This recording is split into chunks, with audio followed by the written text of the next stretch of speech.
Magandang araw po sa inyong lahat. Kayo ay nakatutok sa programang Tiyapa, ang programang maghahatid sa inyo ng mga serbisyo, advokasya at mga impormasyong pangkapayapaan mula sa inyong kapulisan. Ako po ang inyong lingkod, Police Staff Sergeant Melody M. Pereda, ang Assistant Police Community Affairs and Development PNCO ng Buwak Municipal Police Station. Napapanood po tayo ngayon live sa Facebook page ng Marinduque News at Lucky 7 Channel 3. Ganon din sa ating official Facebook page na Buwak Municipal Police Station. Kaya naman po sa mga nais bumati o may katanungan kaugnay sa ating mga pag-uusapan ngayong araw, maaari pong mag-comment sa ating comment box at akin pong babasahin yan mamaya. At syempre, bago po tayo magsimula, nais ko pong batiin ang buong kapulisan ng lalawigan ng Marinduque sa pamumuno po ng ating bagong-bago at napakatikas po na Provincial Director, Police Colonel Antonio C. Bilon Jr. Sir, magandang araw po. Sa ating Sangguniang Bayan members ng Buwak sa pamumuno ng ating very supportive Municipal Mayor, Honorable Army de la Cruz Carrion. Sa ating masipag na Municipal Local Government Operation Officer, Ma'am Joyce Ulpo.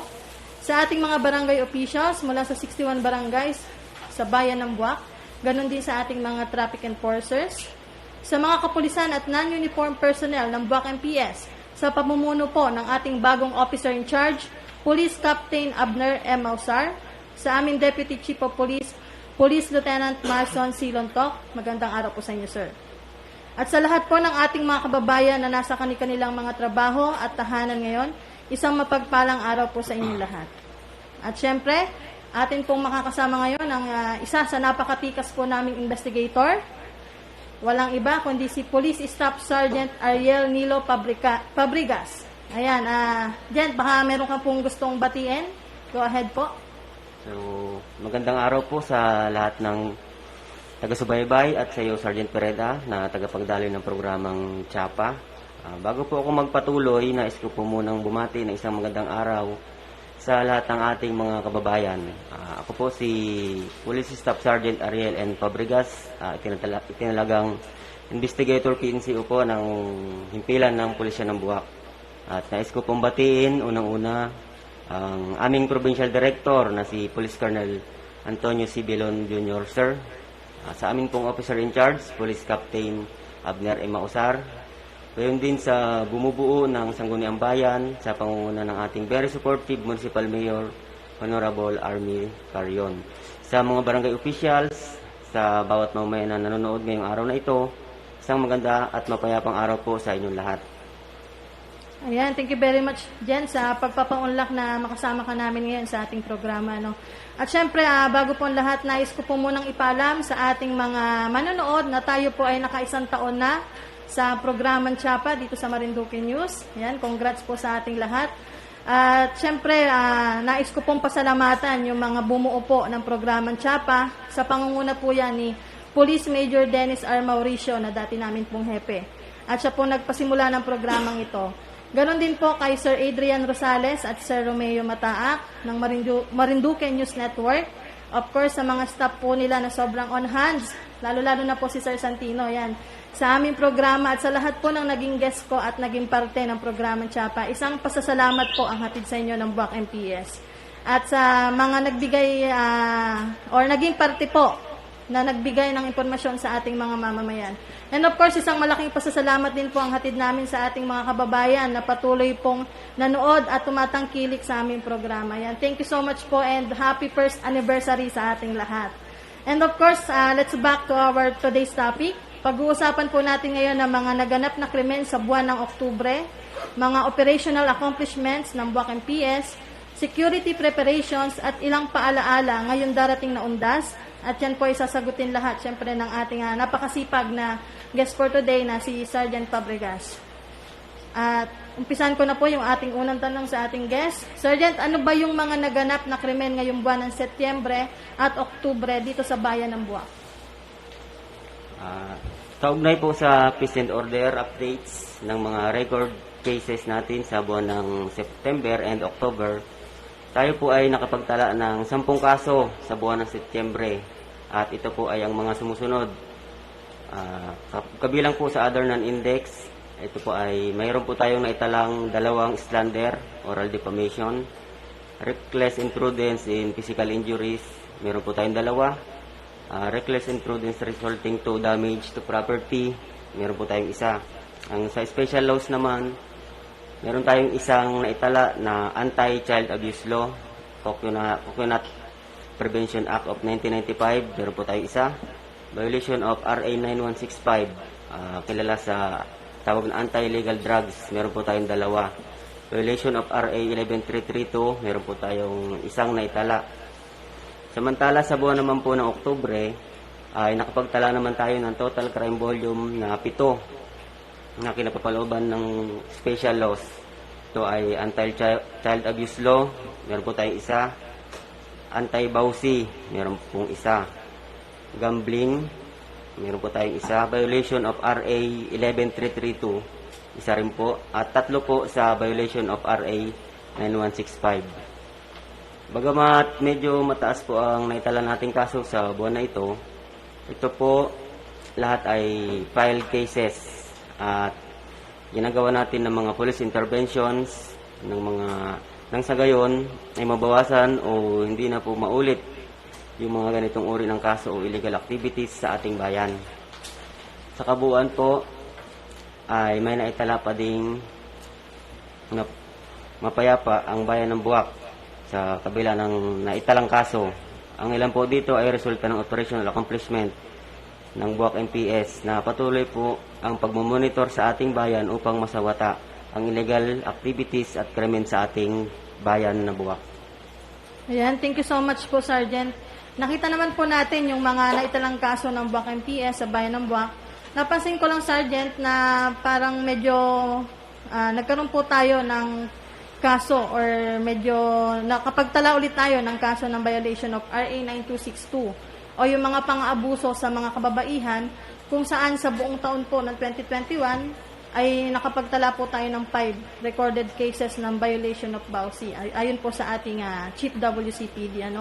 At ganun din po yung mga kaso ng violation of child abuse law kung saan meron naman tayong naitalang 10 kaso ng violation of RA 7610 at 7 kaso naman po ng rape ngayong taon ng 2021. Ngunit ito po ay naganap last year pa during the pandemic at ito po ay late recorded. Ang tanong ko po dito ay ano po ba, for information of everyone, ano po ba yung mga prevention o intervention po na ginagawa ng ating mga kapulisan para mabawasan o masugpo po itong mga ganitong klase ng pang-aabuso? Tama ka dyan, Sergeant Pereda. Sa mga nabanggit mong figure ng mga naitalang kaso ng pang-aabuso sa kababaihan at kabataan, nais ko lang pong ipaalam sa ating mga tagapagpanood, lalong-lalo na po sa ating mga kabarangay at sa ating mga barangay officials na ang Buwak MPS sa pamumuno po ng aming OIC na si Police Captain Abner Mausar, patulong ang Marinduque PPO sa pangunguna po ng ating Chief WCPD na si Police Lieutenant Raquel M. Lacdao ay nagsasagawa ng mga programa o proyekto na makakatulong po sa barangay para maiwasan ang mga ganitong klase ng pang-aabuso. Sa mga barangay official po natin, lalong-lalo na doon sa mga barangay na matataas ang kaso ng mga ganitong pang-aabuso, baka po hindi nyo po na didinig o nalalaman na ang Buwak MPS ay may isinasagawang organizing of K5 at ang Project Vibes o Upland Best. Kami po ay nakapagbigay ng mga letters sa ating mga barangay tungkol po dito sa ngayon po, ilang barangay pa lang po yung nagpapa-schedule sa amin at napuntahan naman namin para may sagawa itong Implant K5 na ito. For information po of everybody, ito pong Implant K5 ay pag-oorganisa ng mga grupo ng kalalakihan, kontra, karahasan at kababaihan at kabataan sa mga barangay na atin pong binuo. Nilelekturan po natin ng mga batas na pumuprotekta sa kanilang mga kababaihan at kabataan. Inorient sa konsepto ng K5 upang manguna po sa pagsugpo o pagpigil ng mga krimen o pang-abuso sa mga kababaihan at kabataan. Atin pong ipinapaalam sa kanila ang kaparusahan o maaari mangyari sa kanila kung sila ay lalabag sa batas na ito. Nang sa gayon, mamulat din po ang ating mga kababayan na sa batas na meron palang mga ganitong batas na pwedeng magparusa sa kanila kung sila ay nangaabuso sa kanilang asawa o sa kanilang mga anak. Ganoon din po, meron po tayong Oplan BES o Project Vibes na ang ibig sabihin po ay Virtual Bisita Eskwela I Am Strong, kung saan nagsasagawa naman ng pagbisita sa mga kabataan, nagle-lecture physically or virtually ng mga topics regarding sexual or physical abuse sa mga kabataan at tinuturo natin sa kanila ano ba yung dapat gawin kung nakaranas ng ganitong klase ng pang-abuso. Namimigay din tayo ng calling cards kung saan nandun yung hotline numbers ng aming himpilan at ng ating WCPD na siyang humahawak ng mga kaso ng kabataan.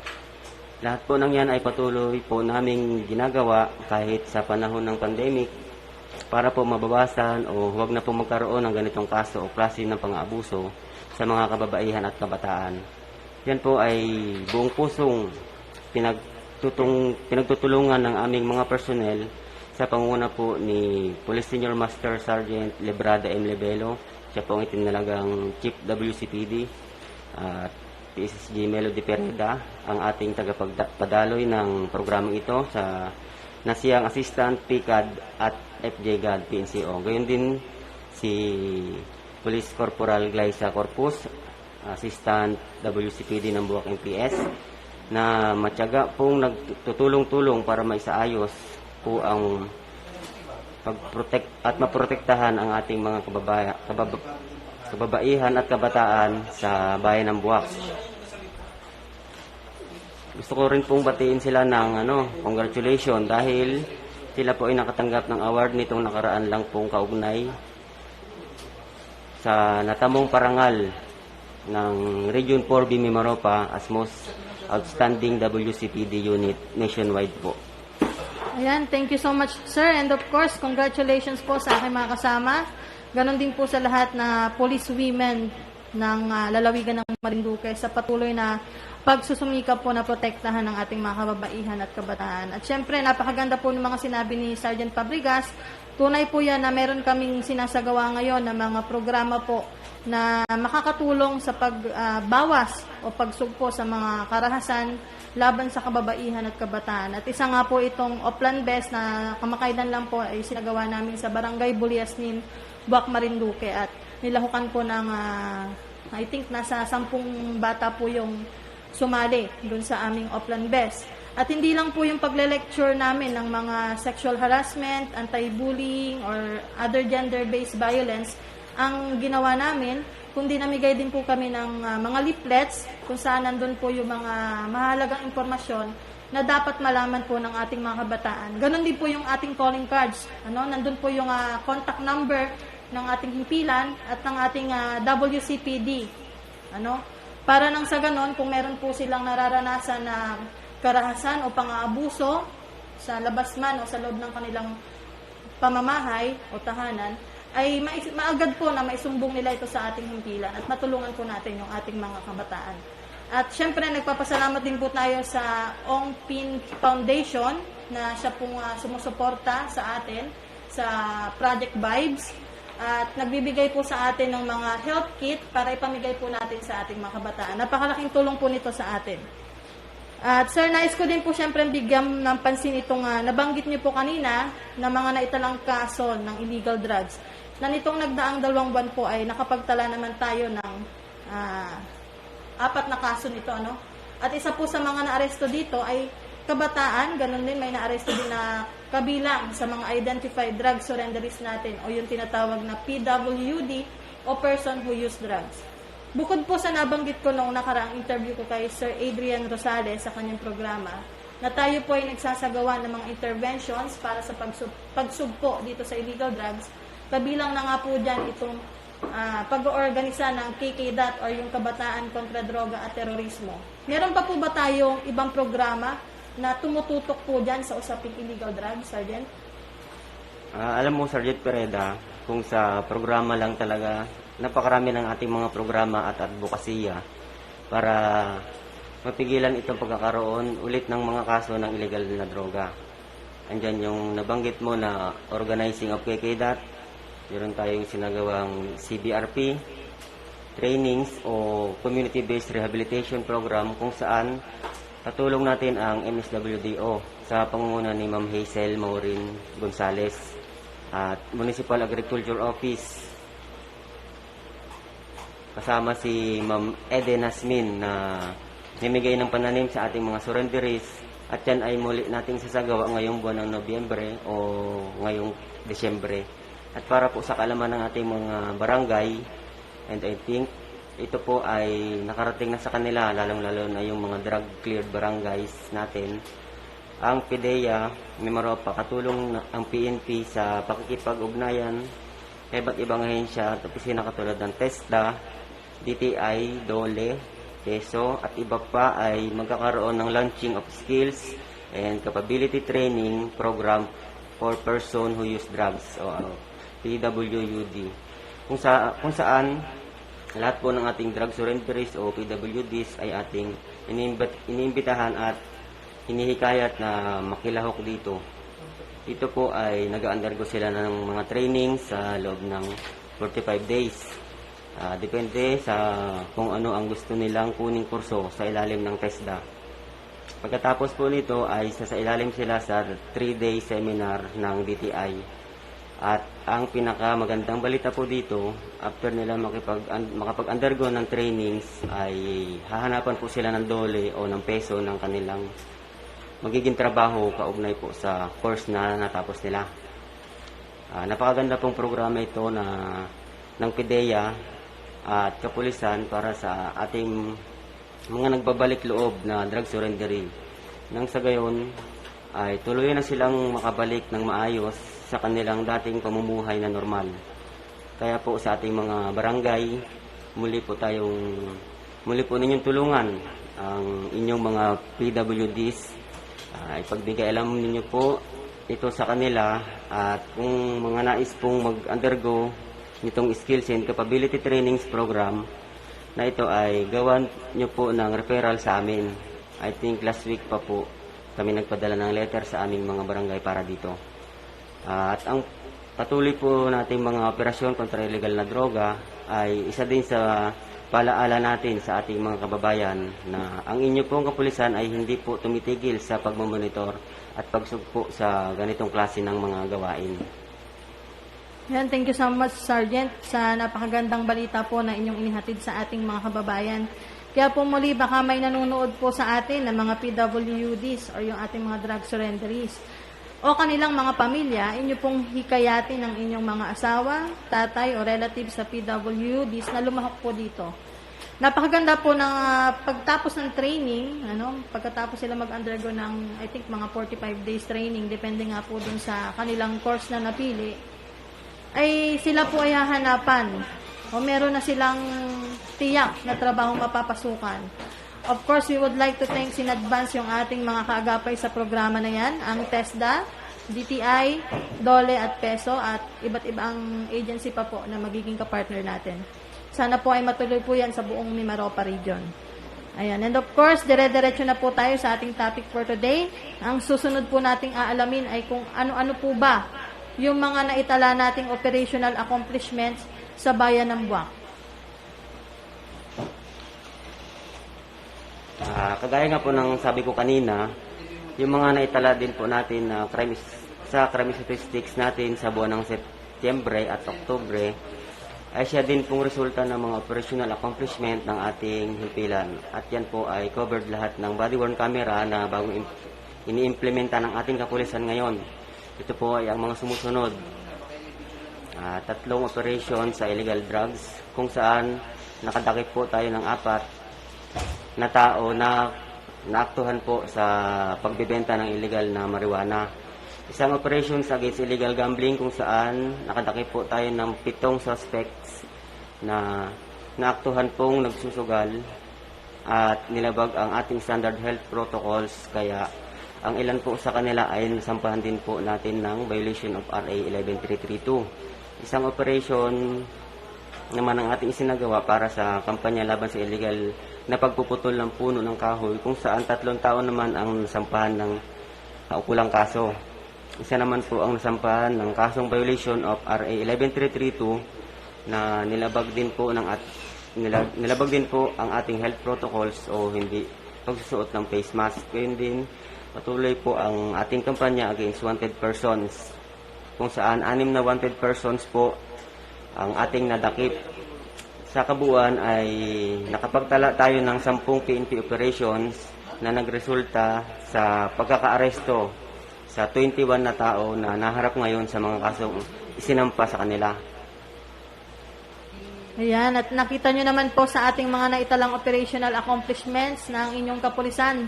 Siyempre, sa tulong po yan ng ating barangay at mga concerned citizen, ay patuloy pong nagmamatsyag sa inyo upang kayo po ay pigilan yung ating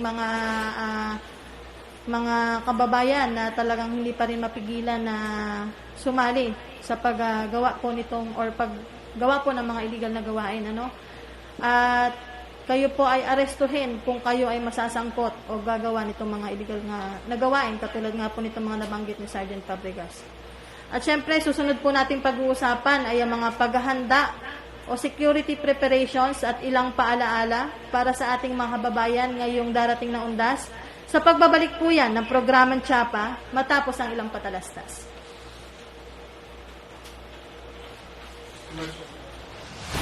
Kabataan kontra Droga at Terorismo o KKDAT ay programang itinataguyod ng pambansang pulisya sa tulong ng iba't ibang ahensya ng gobyerno upang maprotektahan at mapangalagaan ang ating mga kabataan laban sa banta ng iligal na droga at terorismo. KKDAT, kabalikat, ay mga individual at organisasyong pangkabataan na may hangaring mapangalagaan ang kanilang kapakanan at kaligtasan tungo sa kanilang magandang kinabukasan.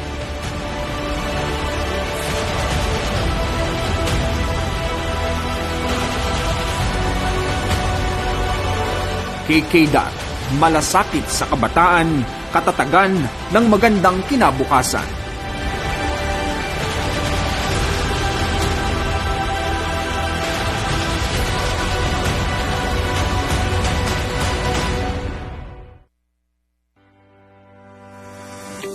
Ang magkaroon ng matatag na pagpapanatili ng kapayapaan at kaayusan, mas matibay na paglaban sa kriminalidad, mas mabilis na pagtugon sa kinakailangang police assistance, at mas malapit na dudulugan para sa mga reklamo ng mga manggagawa at maging ng mga mamumuhunan.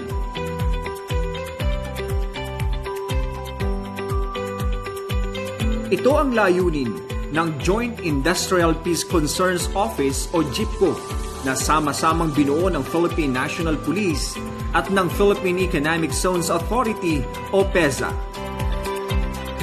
Sa Industrial Peace Program ng PNP, mas pinatingkad ang malasakit sa mga manggagawa at kumpanya at pinangangalagaan ang katatagan ng kabuhayan at hanap buhay.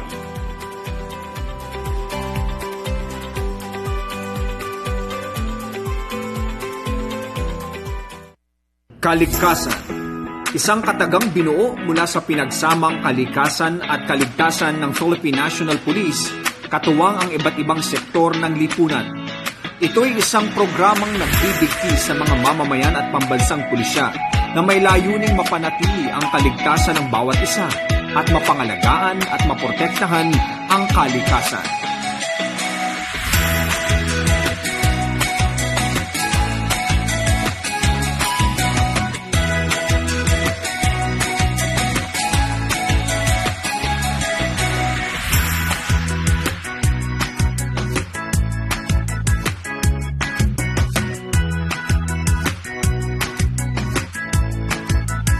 Ang kaligtasan ay sumasalamin sa isa sa mga core values ng Philippine National Police na pagiging makakalikasan, katuwang ang sambayanan.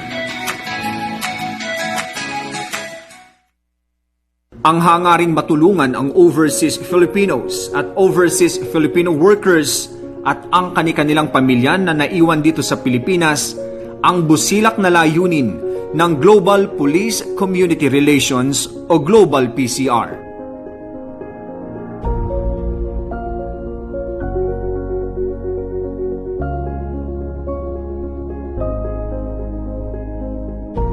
Nakapaloob sa Global PCR ang PNP International Help Desk kung saan ang ating mga police attaché sa ilang bansa ay laging handang maghatid ng police assistance sa ating mga kababayan.